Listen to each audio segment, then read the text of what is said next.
जो दम भरते हैं कि वो सुथरी और साफ सरकार चलाते हैं, वो चुप्पी साध कर क्यों बैठे हैं?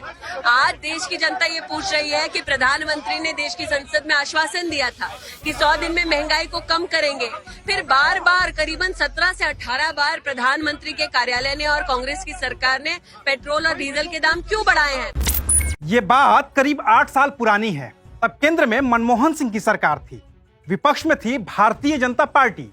उस पार्टी के नेता तब पेट्रोल, डीजल और महंगाई पर ऐसे ऐसे वादे करते थे, इतनी बड़ी बड़ी बातें करते थे कि लगता था कि अगर ये सत्ता में हो तो अच्छे दिन तो आ ही जाएंगे। अब सुनिए क्या कहा था उस वक्त गुजरात के मुख्यमंत्री रहे नरेंद्र मोदी ने महंगाई को लेकर। भाइयों बहनों, अब तो 1 साल से महंगाई के विषय पर बोलना ही बंद कर, उन्हें चिंता नहीं है और उन्होंने वादा किया 100 दिन में महंगाई कम करें।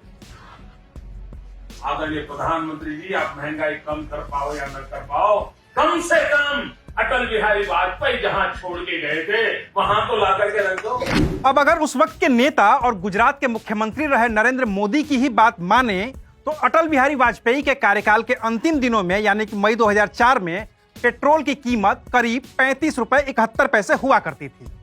आज की तारीख में तो पूरी दुनिया को पता चल ही गया है कि भारत में पेट्रोल की कीमत 100 रुपए के पार चली गई है। खैर छोड़िए, बीजेपी के एक नेता ने तो सरकार को चैलेंज करते हुए यहां तक वादा कर दिया था कि वो तो दिल्ली में वाजपेयी सरकार से भी सस्ता पेट्रोल दे देंगे, यानी कि 35 रुपए से भी कम वो पेट्रोल दे देंगे। हम चैलेंज करते सरकार को कि पूरी तरह से रिफाइंड पेट्रोल दिल्ली में 34 रुपए से मिल सकता है, मुंबई में 36 रुपए से मिल सकता है, तो उसके दुगुने दाम क्यों है? ये लूट है और तुरंत ये कीमतें जो बढ़ाई है वो वापस लेनी चाहिए। बीजेपी के उस वक्त के नेता तो इतने मजबूत थे कि कांग्रेस पार्टी सिलेंडर के दाम 50 रुपए बढ़ाने की कोशिश करती तो बीजेपी के नेता हंगामा कर देते और फिर सरकार को फैसला वापस लेना पड़ जाता। बीजेपी के एक दिग्गज नेता शाहनवाज हुसैन ने एक प्रेस कॉन्फ्रेंस में खुद इस बात की तस्दीक की थी और कहा था कि अगर वापसी नहीं हुई तो संसद से सड़क तक आंदोलन कर देंगे। कल भारतीय जनता पार्टी ने यह दबाव बनाया था कि रसोई गैस की कीमत सरकार नहीं बढ़ाए। आज उन्होंने रसोई गैस की जो कीमत है उसको बढ़ाने के लिए उनकी ग्रुप ऑफ मिनिस्टर्स की एम्पावर्ड जो मिनिस्टर्स की मीटिंग होनी थी उसको उन्होंने टाला, लेकिन सरकार उसमें भी दाम बढ़ाने की योजना रखती। भारतीय जनता पार्टी सरकार को आगाह करती है कि पहले ही रसोई गैस के दाम उन्होंने 50 रुपए बढ़ाए थे, अब रसोई गैस के दाम को वो नहीं बढ़ाएं। अगर उन्होंने रसोई गैस के दाम बढ़ाए तो इससे संसद से सड़क तक हम इस मुद्दे को उठाएंगे और सरकार को मजबूर करेंगे। रही बात गुजरात के उस वक्त के मुख्यमंत्री नरेंद्र मोदी की, तो वो तो पेट्रोल और डीजल की कीमतों में बढ़ोतरी को सरकार की नाकामयाबी का जीता जागता सबूत मानते थे। साल का रिपोर्ट कार्ड के कुछ ही घंटों में उन्होंने देश में जिस प्रकार से पेट्रोल के दाम बढ़ा दिए,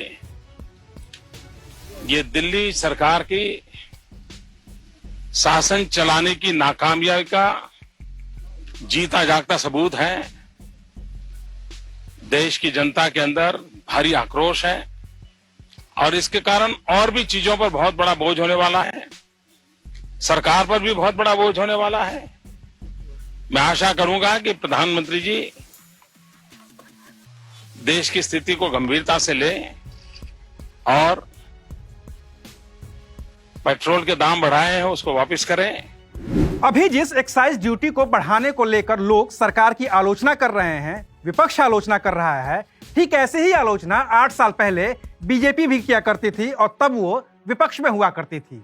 सुनिए उस वक्त क्या होता था बीजेपी का आधिकारिक पक्ष जिसे मीडिया के सामने रखने के लिए आते थे बीजेपी के प्रवक्ता शाहनवाज हुसैन। जब तेल के दाम बढ़ते हैं, पेट्रोल के दाम बढ़ते हैं, तो उससे सरकार दाम बढ़ाने के पर एक्साइज ड्यूटी में मुनाफा भी कमाती, तो दाम बढ़ाने के आड़ में आम आदमी पर जिस तरह का बोझ सरकार डाल रही है, इस सरकार को कोई नैतिक अधिकार नहीं है आम आदमी की बात करने का। बीजेपी के कद्दावर नेता राजनाथ सिंह ने तो यहां तक कहा था कि सरकार की इकोनॉमी पर ग्रिप ही कमजोर हो गई है।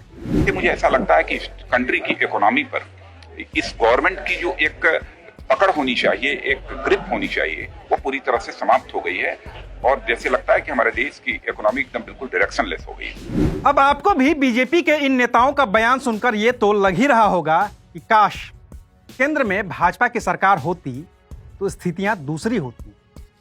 लेकिन सपने से जागिए, हकीकत में आइए, केंद्र में बीजेपी की ही सरकार है। 6 साल से भी ज्यादा का वक्त हो गया है बीजेपी को केंद्र में आए।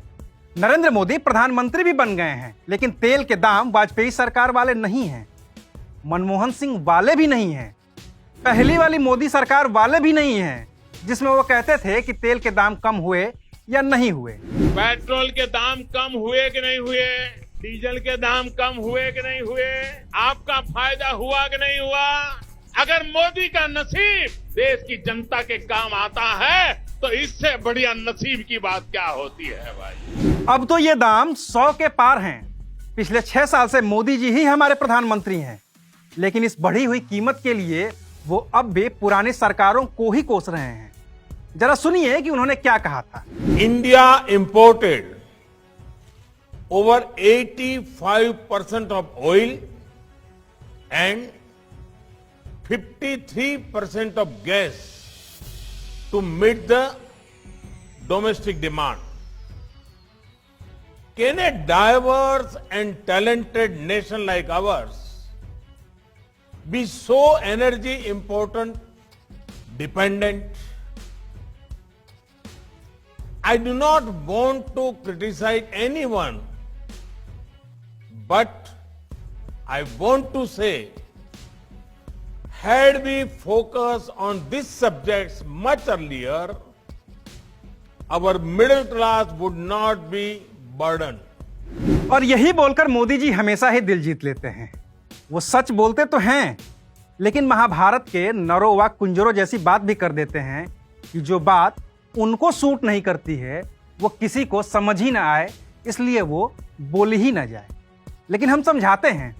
प्रधानमंत्री कह रहे हैं कि हमने पिछले साल 85% तेल आयात किया है, लेकिन वो तो हम हमेशा से करते आए हैं।